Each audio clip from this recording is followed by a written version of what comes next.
নাটোরের নির্বাচনী জনসভায় এই মুহূর্তে বক্তব্য রাখছেন জামায়াতের আমির ডাক্তার শফিকুর রহমান। সরাসরি যাচ্ছি সেখানে।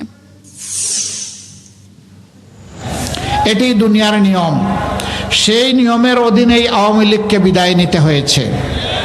তবে বিদায়টা এমনি এমনি হয় নাই। আওয়ামী লীগ তুমি চলে যাও এই কথা বলার সাথে সাথে আওয়ামী লীগ যায় নাই। এটা বড় রক্তমূল্যে কিনা, বড় উচ্চ মূল্যে কিনা।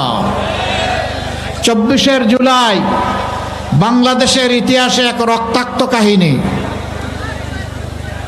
সেই জুলাইতে আমাদের ছাত্রছাত্রীরা তাদের ন্যায্য দাবিতে রাস্তায় নেমেছিল। ছোট্ট দাবি, তারা বলেছিল শিক্ষা জীবন শেষে আমি যাতে আমার যোগ্যতা মোতাবেক চাকরিটা পাই। এই চাকরির পথে যে বাধা, কোটা নামের বাধা, এটা সংস্কার করুন। এর আগে 18 সালে এমন একটা আন্দোলন হয়েছিল। তখন রাগ করে তখনকার প্রধানমন্ত্রী বললেন, যাক, আর কোনো কোটাই থাকবে না।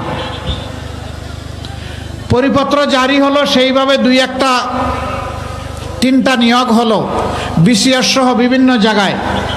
এরপরে আবার কায়দা করে 24শে 1 জুলাই কোর্টের গাড়ে বন্দুক রেখে আবার নিয়ে আসা হলো সেই কোটা। যা আগে ছিল তাই।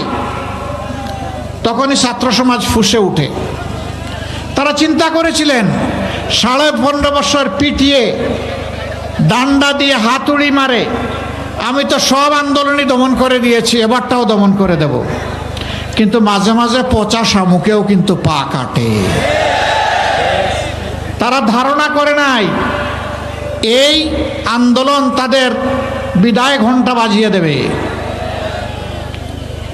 বিশেষ করে 15 জুলাই ঢাকা বিশ্ববিদ্যালয়ে আমাদের মেয়েদের গায়ে, ছাত্রীদের গায়ে যখন ওরা হাত দিল গুন্ডা বাহিনী, সারা বাংলাদেশ আলহামদুলিল্লাহ একসাথে জ্বলে উঠল।